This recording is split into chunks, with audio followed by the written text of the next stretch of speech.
Well, I guess we can get started. And thanks for everyone joining us again this month. And it's been about a month. June 30th was the last time we did this, and so things still have changed every week, every day, every month. So what's going on out there? I'm just going to throw it out there and see if anyone has something that they want to bring to the table. If not, Scott and I have kind of talked over maybe some questions that we can pose for everyone. What say you? Yeah, how's everybody doing? What is going on? I would be curious on where everyone is with meetings and stuff going into 2021, because we've canceled everything through this year and we're already looking at contracts in sort of mid first quarter of 2021. Pete, we were thinking you'd have the crystal ball, man. You don't know all the answers? I wish I did. Yeah, no, and it's for us, it's our two biggest meetings are in quarter one. So I mean, organizationally, and a lot of that drives membership too. Quarter one of the calendar year? Yeah. We're a calendar year, fiscal year as well. Yeah. Okay.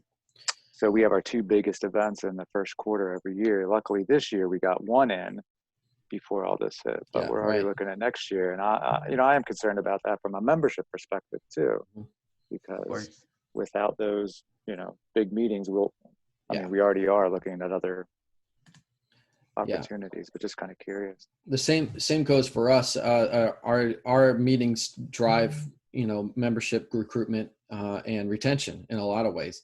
And our big event, it was in January, and it went off without a hitch and was fantastic. That was before I even joined the organization. But then so this year everything's canceled through the end of the year. Other than being virtual, some of them went away, some of them went virtual, and then we are planning on an in-person event in January. Really? At this point, we're trying to be as optimistic and focus all our energy on saying it's going to happen and it's going to work. But I think we also are looking at contingency plans to prepare for the fact that it may not be in person at all. So, yeah. Well, Pete, I know this isn't going to help you any, but I actually was on a call the other day. One of my clients is doing a joint meeting. They have not done a joint meeting in a long time, but Murphy's Law, right? 2021 was going to be their joint meeting. And they worked for months to put together a contract of what that would look like. We got on a planning call last Thursday, and somebody very smartly said, what do we do if this is virtual? And the meeting is not supposed to happen until next June.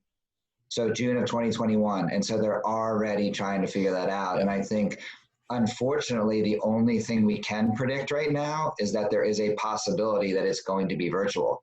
And so you almost have to either do parallel tracks for 2 different versions or 3 different versions, depending on how you want to define hybrid and what hybrid may actually look like. And I know, like I said, I don't think that really helps, but I think that's what most organizations are doing right now. They're doing that dual track planning where it's going to go one way or the other, and we got to be prepared for both. Absolutely. Yeah, well, I think that's what we're looking at for our convention next year, is where our committee is. We've tasked them with thinking digitally, but I think for us as an organization, that's a whole new mindset, because we gotta. I think we're struggling internally. I'm sorry, I didn't mean to cut you off, Renee. We're struggling internally with. We can't just make our annual meeting a virtual meeting, because it's a different experience. It's a different medium, and just taking all of these sessions and putting them in a Zoom or a bunch of Zoom breakouts isn't the same experience. And so I don't know. Yeah, I think, Pete, you nailed what's one of the hardest things right now, amongst many, many, many hard things that we're all dealing with, which is, what should our strategy be, right? And what I mean by that is, I actually had another conversation just this morning, because with that conversation that we had about, hey, is this going to be virtual? What is this thing going to look like if we collaborate or don't collaborate?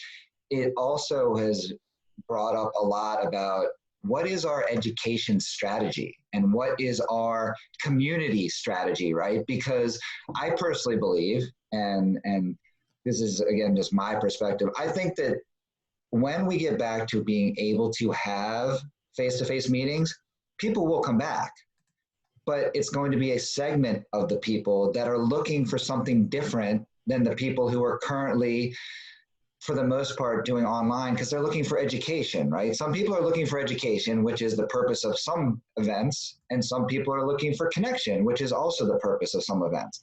And those people overlap, right? It's not mutually exclusive, but it's thinking over that strategy of what is our all year long event, education, communication, community strategy, because that's a piece of it. It's not just, we've had success for so long, even though I think we will all say events have been slightly broken, right? They still do okay, or else we wouldn't keep doing them. But how do we look at this, especially if we're getting volunteers involved, right? Because now you're telling volunteers, hey, you know, and I actually just had this conversation this morning. All right, you guys are putting 30 sessions together, 50 sessions together, 60 sessions together in a 3-day span. Why is your focus not what does our portfolio look like, and how do we put together 30 topics or 30 whatevers over the year as opposed to just focusing on these 3 days? Same effort, just spread apart, but I think where the challenge comes in is now they have to be strategic, right? It's not just, oh crap, we got to fill 3 days worth of time slots. It's now we actually got to think about how this is going to flow off of each other and how this is going to be perceived and received. And that's the hardest part, man. That's why I think it's great that you guys are thinking about this is a different experience at our annual conference. But how does it all fit together? And how do we get, if you are using volunteers, how do we get the volunteers to understand that? And that's hard. Yeah, Scott, I mean, I think you're onto something with that year-round strategy, but I would also say that you're going to have a pricing challenge because you're able to bundle into 3 days let's just say $1,000 conference that people are willing to pay for because they can see enough value. But if you're piecing that apart, are they going to pay the $100 for topic A and $100 for topic B? And you have a pricing challenge too. Yeah, Christine, I like that you say that you would pay $1,000. I don't see many people paying $1,000 for any 3-day conference. You know, I'll pay $99 maybe for a 3-day conference at this point, because there's just so much free content out there right now I understand that in our world, right, in the association world, it's just, we're blasted every day with more free content. I'm making the assumption it's not as true in different industries because there is a different level of knowledge and expertise potentially needed in medical fields and everything like that. But, you know, if ASAE hadn't dropped their price to $0, I'm not in. No thanks. Yeah. Yeah. So, but yeah, pricing is another very important consideration. So if anybody is holding events, I'd love to hear, not Pete to go away from your topic, but you know, what is everybody doing for pricing right now? Because honestly, I walk away from anything that is, or I look at it very carefully if people are charging right now in the association space. Well, we're having that same challenge, particularly for education. We've given a lot away for next to nothing and free, but we're starting back up because in our province, builders have to be licensed, which means they have to collect so many points every year, and they have to collect points that are from certified courses, which we provide. So starting this month, we started charging again, and we haven't, because it's under $90, it hasn't, no one's really said no yet because many of them need their points. Now they're desperate because they kind of stopped for a while, and we won't really know till next year. And I know that our education person is looking into trying to do a hybrid where some of it will be in class and, the rest of it will be virtual. It's tough because you just don't know. So I canceled my big event, which will to a certain degree hurt membership, but I would rather wait and make it a really good event next year. It's a trade show that we do. You can't do it virtual. People aren't going to sit and watch booths, right? Like it's not, they're there for the food. They're there for the networking, the liquor, like this is the practicality of it. You can't do that virtual. But I do have a couple of other events planned. I'm just waiting for the theater to open up, and then I'll just rework them, because our chief medical officer, 50 is the maximum at an event if it's like in a big enough space. But I have started doing small networking events of 15 people or less. So the one I just did at a member's showroom, it went over very well, and people said, hey, this was great because I could actually talk to people and have like long in-depth conversations. I have another one planned at the end of this month, and if it goes well, I'll just slowly introduce once a week, just very small networking events, because our chief medical officer, she is not letting go of that 50 or less. So there won't be, I mean, we won't be able to have, we'll have to do our annual meeting online. We're going to have to do our celebration of, milestone members online, and it's just not the same, right? Everybody wants to trump up and get their award in person with the lights flashing and, the Twitter feeds going and so on. So, but they make do, like they're not mad at us or anything. It's just, it is disappointing. And then it's really hard to find a sponsor to want to help pay for that part of it, because there's still work involved. There's costs involved and so on, regardless of whether it's a sit down dinner or a reception. So I'll let you know how July 30th goes, because I charged for this one versus making it a free event.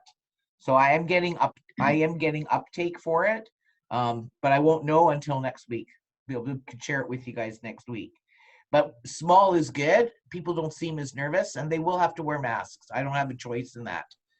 And I have to make them all sign waivers to indemnify the association and the host as well. Renee, That are sounds like these fun. regional meetings, or how are they done? So we represent the whole lower mainland of Vancouver, so it's just strictly my area.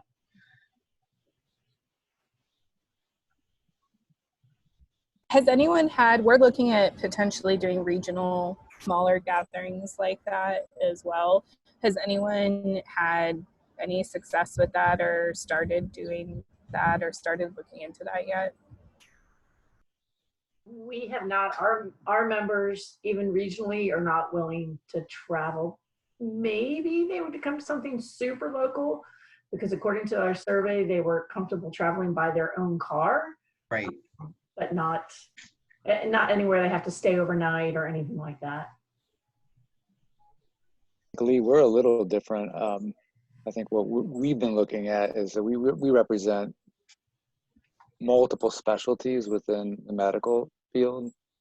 So what we've been looking at more is delivering specialty-based events, whereas typically we haven't done that. Our annual conference covers every specialty, but trying to do that in the digital space, we're not able to provide as much education for each individual specialty. So we're looking not necessarily geographic region, but like kind of membership type area. I think that's smart. I mean, I think that there are so many question marks still, and they continue, and they're going to continue for the unforeseeable future about who wants to travel, who's allowed to travel, who wants to be near people, and who doesn't. But everything says so far that the smaller you can get it, the more likely people will be to come. And I mean, there have been some big events recently that I've heard of, and I'm like, who wants to go there? Why? I mean, this is just my personal bias, right? I'm like, who would want to go? I would not want to go, but people went. But I do think that the smaller you can make it, the more intimate you can make it. First of all, the easier it is to provide social distancing and provide real connection. And that's what you're looking for, right? These people are going to come because they want to connect, but they also want to be safe. Exactly. And if you get a small group together to do that, you're going to have more success than bringing 1,000 people together and trying to social distance them. Absolutely. And so that's why I when I was chatting at our last staff meeting, I said, look, we'll try these two events. We'll see the comfort level of people, how they're interacting and so on. And eventually I can probably break it out a little bit to non-members, but I also want to keep a list for contact tracing, which is another little added chore that has to be done these days. And I'm just going to go full blast in September, because by then I'm sure everyone is going to be dying to just like talk to somebody in person at that point, right?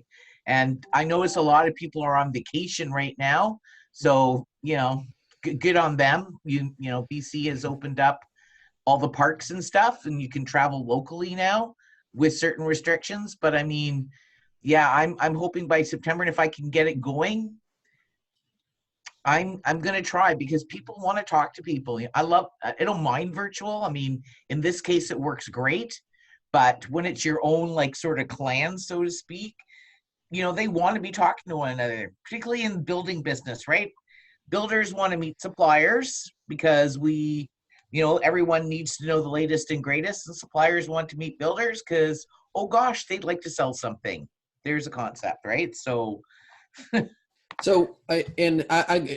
a good point. And actually, what we did an event. I put it into the chat. We did an event earlier in July, something that we had planned to do starting like early April, where our CEO basically was like, we have to do some type of event that brings people together like we did in January. It wasn't something that we had planned, and so she gave everyone the charge to do that, and we stepped up and did it.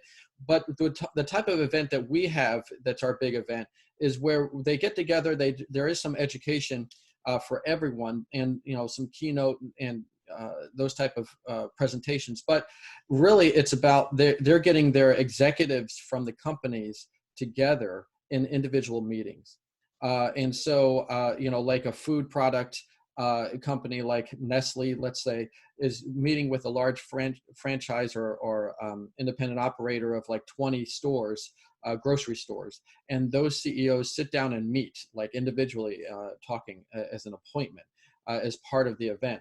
So we were able to replicate that online, and it worked out very well. We charged less money for the retailers on that side, and then pretty much the same amount for the product side, because again, there's a lot of value to those product sides to get their products into the store. So it worked out really well. A lot of great feedback from them. And so it's kind of a test balloon for what's coming up in January for us, and seeing if we can actually make that happen.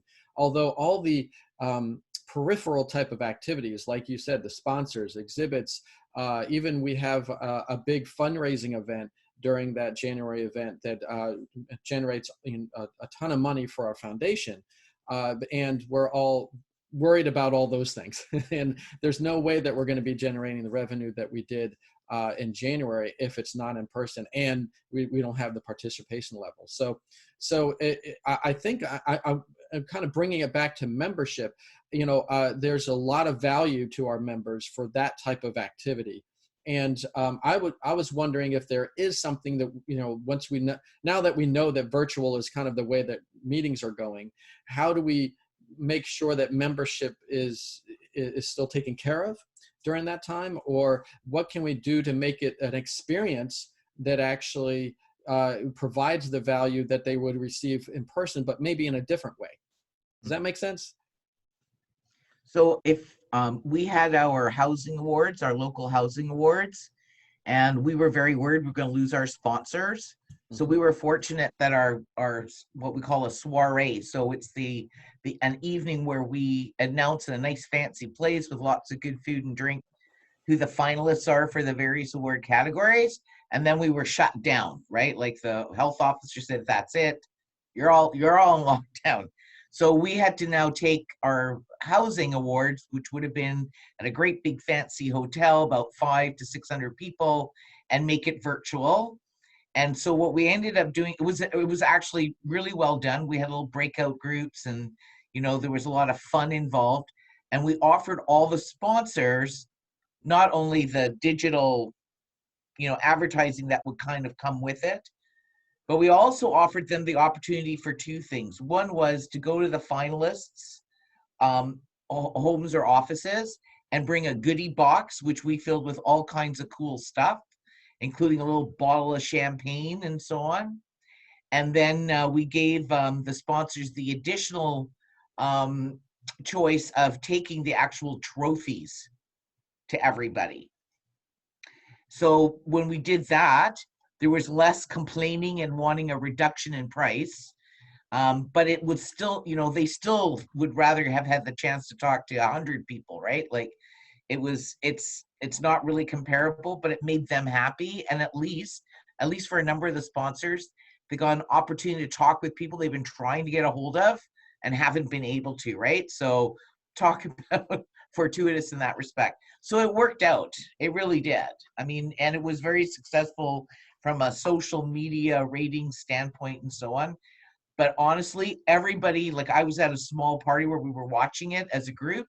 And I'll tell you right now, all I could hear was, oh, I really missed the party. I really missed the party, right? Like we're just social creatures, right? And that's just the way it is. But if you give them a little something that is good and tangible, at least they can hold on to that, right? Like at least you're trying. And that was the one thing I did hear a lot of was, wow, our association is trying to make it work for us, right? So this is good and keeps my membership dues coming in. So I think that's what I had in mind. I think that's what I had in mind is if you're going to make a virtual event and experience and they register and they pay money, is there a way that you can get some sponsors or those exhibitors that were usually there? Maybe you coordinate, connecting them directly with them, or, delivering certain packages at certain times that have their, promotional resources in there. And then maybe it's interactive to where it's like, okay, open this box and there's something in here that you still have to watch, this presentation, and there's going to be a commercial that's going to last a couple minutes in between.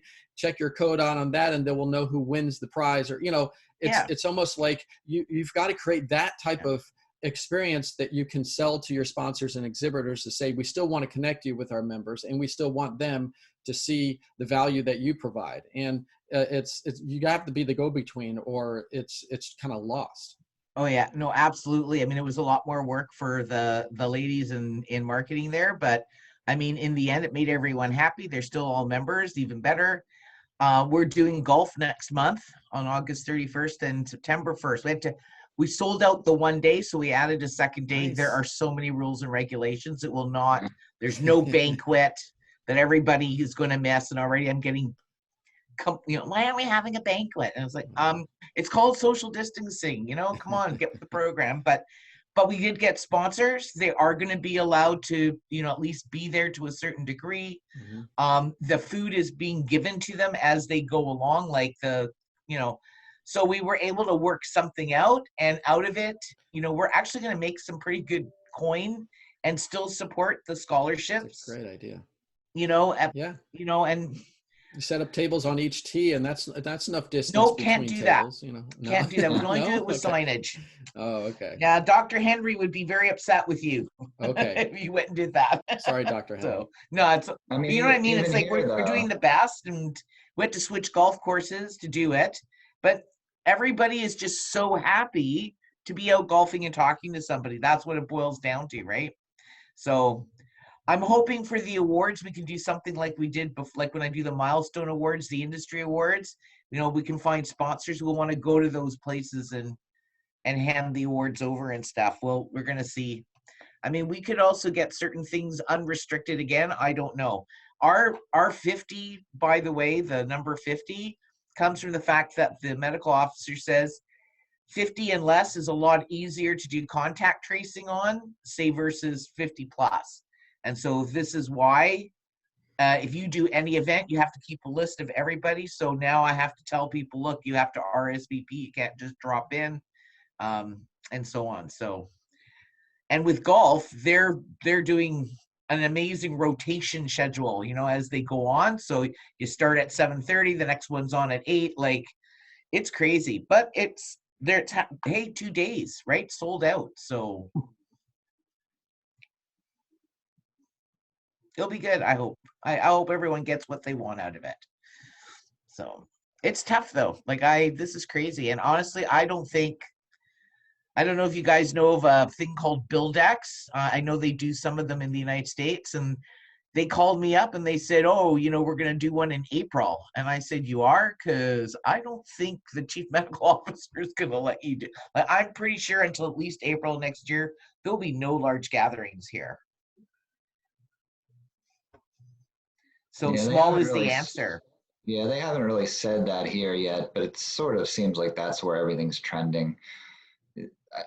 I don't know. It's we don't need to talk politics, medical, right, wrong, science, right, wrong, whatever on this call. But the bottom line is numbers are going up. So Oh yeah. Well, that's the one thing that we can all say is true. Whether it's because of increased testing or not, doesn't matter. It's numbers are going up. So you got to be more and more cautious all the time. And who knows when numbers are going to stop going up. And that's, so we're heading the same way, where it's got to either be small or it's going to be virtual.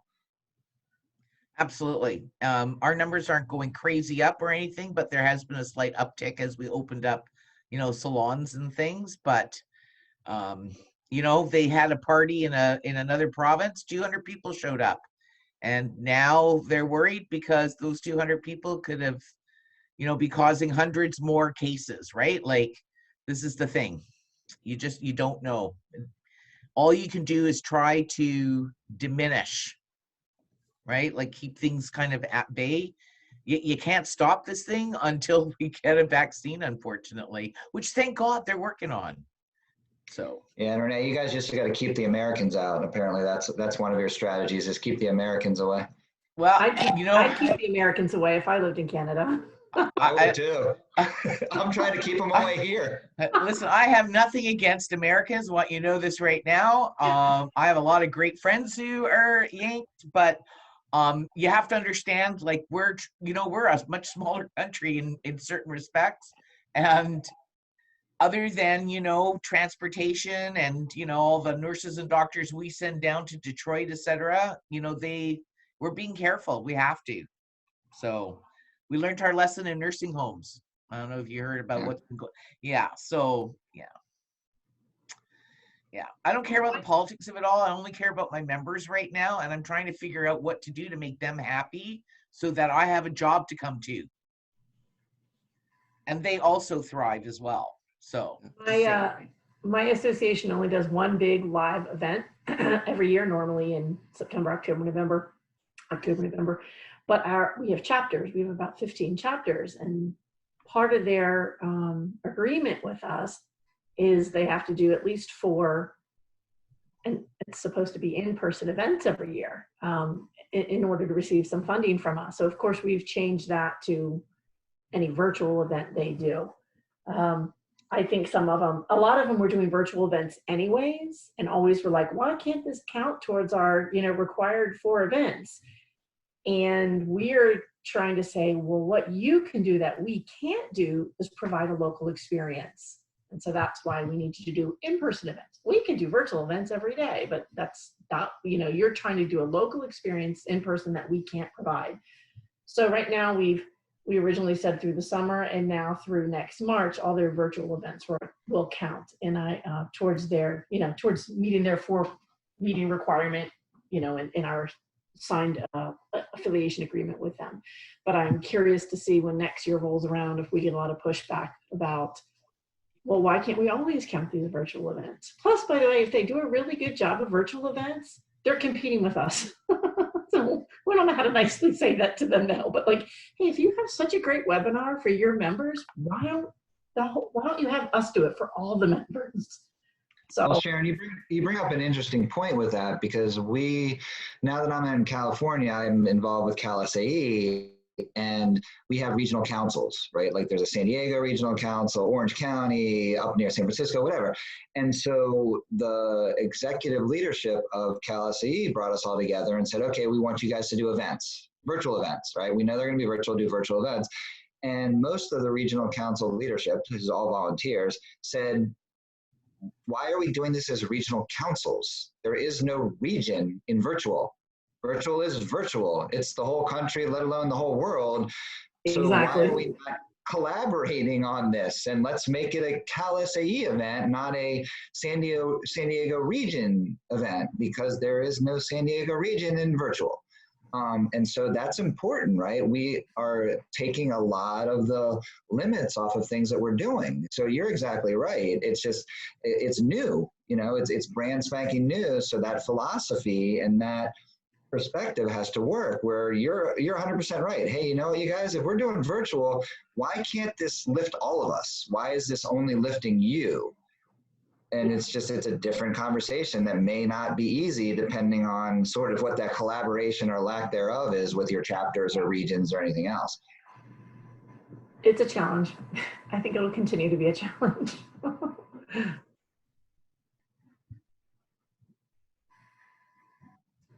Well, we're at 1 o'clock, but we can stay on for a few more minutes if anyone has any other things that they want to bring up or ask the group. I see a question in here in the chat from Lee that if anyone can help her out with that, that would be helpful to her. It's do you have ambassador programs to help regionally? So Lee, I'm guessing what you're saying is that if these chapters are not really part of the national organization, then you're trying to get something to happen there. Is that what you're asking? Yeah, so we're a national association, but we do not have chapters. And you know, as we look forward into what we're anticipating for the next year, you know, we realize like we're going to have to do things in smaller groups. It's going to have to be regional and local.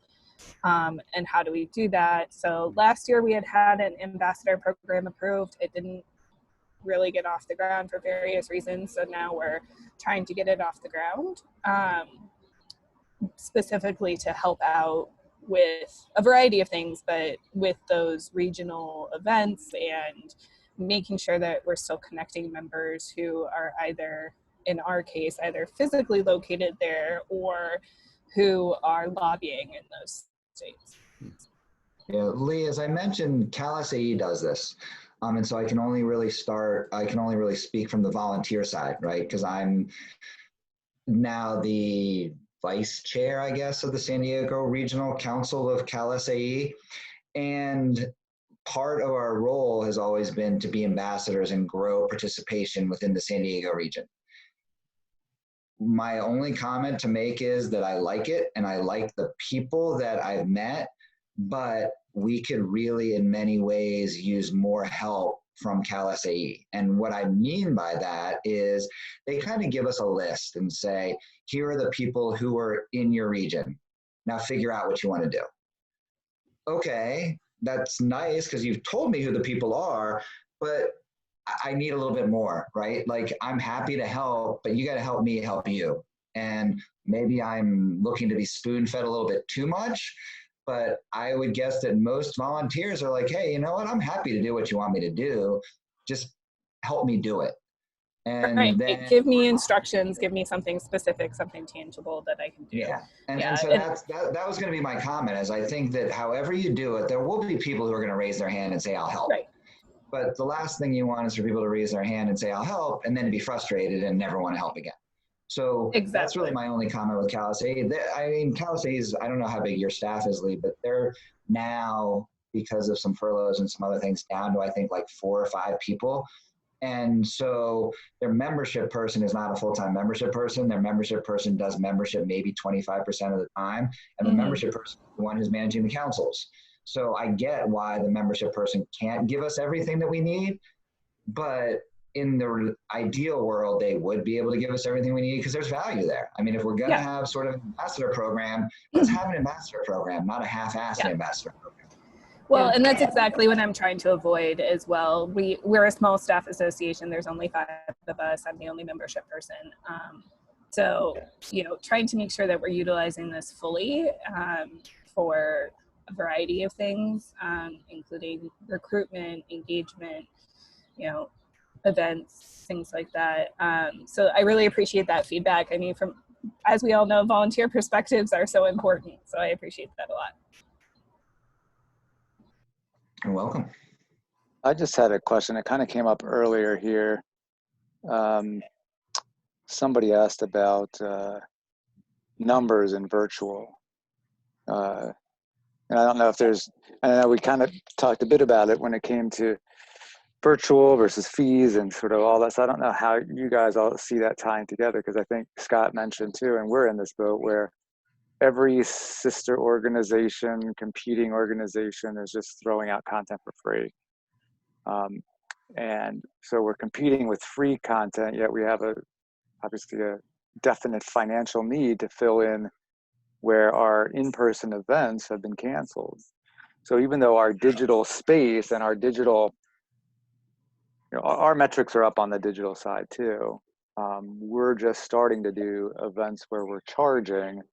So we're still kind of in the infancy. We did our first event. I think somebody mentioned it was a much smaller thing. It was more like a pilot to look at, one, will people pay for it? And two, how many will pay for it? But just didn't know if anyone else had any thoughts about that. We're a little concerned about that as we move to a pay model for some of this content, where we're probably going to have to do it sooner than some of our competitors, especially some of our for-profit, which are better funded than we are. I can throw out my thoughts on that. And I guess, Pete, the key really is unique value, and I know that's kind of a lame answer to a certain extent, because that's always what you should be providing. But in this case, you really have to. And I think that that's, in our world, right, in the association world, that's what I struggle with the most, because I can listen to, this is kind of a joke, I can listen to myself speak for free as a partner with one of the event industry partners that are doing webinars. Or if ASAE was still charging, I could pay to hear myself speak on the ASAE thing. Why would I do both, right? It's a pretty easy decision to make. I'm going the free route because I'm the same one producing the content, which the content should be just as valuable whether it's free or not. So I think that that's really, if you can, the differentiator, which is how do you make your content different and more valuable than what they're doing? Or even as a whole, maybe each session individually is not, but as a whole, this package is so much more valuable than this one-off webinar that they have to take 20 one-off webinars that they have to register for, that they have to figure out, that they have to, schedule, that they have to do all that stuff. When if it's all together, then there's a value to it. But it's the better stuff, the more unique stuff, which it always should be. But I think in this case, it's even more true. Yeah, I completely agree with what Scott's saying, and then going deeper into that and saying, how can we be super relevant to this specific member or this, small niche segment of the membership, and then, figure out how can you personalize that, where you actually connect them with who they want to be connected with directly, maybe ask them that as part of their registration, who, as part of an event where, if you came to an in-person event, who would you want to be meeting and talking to, and that type of thing. Because these others, the other for-profits and fly-by-nights are ones that are taking your content and repurposing it from the last time, I think you told us, that if that's happening, it's more about, again, the super quality that Scott's talking about, and then trying to figure out how do you make it worthwhile for them to pay for it, knowing that it's probably a lot more work on your part, unfortunately. I'll be interested to see how our virtual conference goes. We usually have about 700-800 in person. People love the in person, of course, but there's also, and we have so many promotional codes for different groups, but they're still paying travel expenses. So we keep saying, oh, well, this virtual conference is going to be so much more accessible to everybody, but we're still charging $400. And I have my concerns. Hopefully I will be proved wrong. We've had webinars for years for our members, but we charge them $55. And I kept saying, we should be charging members a token, if not free, a token $25. Okay, because one of the complaints we hear is, I joined, then I got to pay for everything. And finally this year, for 2020, they made webinars $20 for members. And our numbers have more than quadrupled. So we're probably going to make that up. The same income, probably more than we have in previous years. And we're going to keep it for next year. So I'm excited about that. So now it'll be interesting to see, though, about our virtual conference, how that plays out. Yeah, Sharon, I think one thing that's interesting, and I get that people talk to people, right? But we're all, and my clients are doing this too, picking prices out of our butts. Yeah. Nobody knows. And we're not doing any testing, right? We're not going out with a, hey, like for you guys to use it, I'm not saying this to pick on you, but you know, if the natural thing to do in my marketing world would be, all right, we're charging $50. Let's put out a test to a bunch of people and charge 25 and see if we're sending out, and I'll just make this up, if we're sending 100 offers out for $50 and 10 people respond, that may be higher net revenue, right? But then if we send out 100 at $20 and 75 people respond, where does that fit into our strategy? Do we want the 75 people? And my example is not perfect because I think 75 times 20 will be higher than 10 times 50. But anyways, you know, what is my goal? And let the data tell you what's right instead of just winging it. And I get it with, I mean, I've had this question because I do some now virtual sponsorship and exhibit sales. And many exhibitors and sponsors say, where did your numbers come from? Where did your estimates come from? And I go, well, we normally get 300 people, and because it's virtual now and people can get the recordings, we think that there's going to be 800. No, the historical, anything. Just, Yeah. okay. I think the I have mindset. no idea how I think- they came up with our pricing for our conference. I don't do conference. I'm only involved in the tech side to a degree. So I'm sure there was some sort of thought process, but I'm not really, I know there was some sort of thought process. I just don't know what that thought process was. Yeah. Yeah, and if it's like what I've seen, which hopefully it wasn't, it's 3 people sitting around a table going, what do you think we should price this at? And how many people do you think are going to come? That's exactly what it was, but it was probably 3 people. My executive director said, hey, let's make it this. I don't know. Yeah. And I think what Scott's saying is really smart to be doing around now. I think before, at least for us, it was fast and furious, just like what Pete was talking about. You know, things were just coming out of the woodwork, and you know, it was almost like you had to be part of it, or you know, if you spent the time to do the studies to actually figure out what the pricing was, it's too late. You've already, you know, you've already been surpassed by someone else.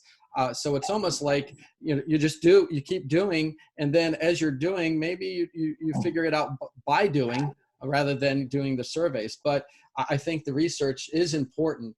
It's just that, you know, the past few months, it's more like, you know, let's just put it out there. We got to get something out there and, you know, not lose our audience type of thing. Well, and I think when they started, you know, this was before all the numbers in our country were going in the wrong direction, and our members were doing okay. We're medical writers, and they were doing fine. It was kind of business as usual. Some of them were even busier. And so they didn't want to make any changes to extend the grace period or extend membership. They're doing fine. Yeah. If they lose their job and it's a big hardship, we have a hardship policy. But as it's going on, and this was my concern, I'm like, as this goes on and on, our members may not lose their jobs, but their spouses may. And now as the numbers are going in the wrong direction in the country, that's what we're hearing. Now I'm hearing a couple of people's spouses have lost their job. So they're, you know, down to 1 income. And we're also hearing that their companies aren't paying for membership anymore because everyone's just locking down on their budgets. So at a staff meeting last week related to our conference, they're like, well, you know, if registration isn't going well, we'll just have a sale. I'm like, okay. Which I think all of us on this call know, not the right strategy. Right. Hey, it took me like 3 years to get the webinars down to $25. So, you know, I'll take what I can get. Congratulations. Understood. Well done. Well, we're approaching 1:15, but 45 minutes in. So I think we're going to have to say goodbye and for now. And Scott, we do have August ones scheduled, right? Is that right? I think it was Yes, August, August 11th and the 25th. August 11th. Yeah, and 2 weeks, 25th 2 weeks, and then 2 weeks. Yeah, every other week. So same time, same day of the week, and we will have the meeting details available, especially if you've signed up to the mailing list. I certainly can get those to you pretty easily. So thanks everyone, and stay safe. Take care of yourselves, and we'll see you the next time. All right. Yeah, thanks for doing everybody. this. Be well. Bye. Thanks. Bye. Thanks, Dan. Bye. Yeah. Thanks, Doc.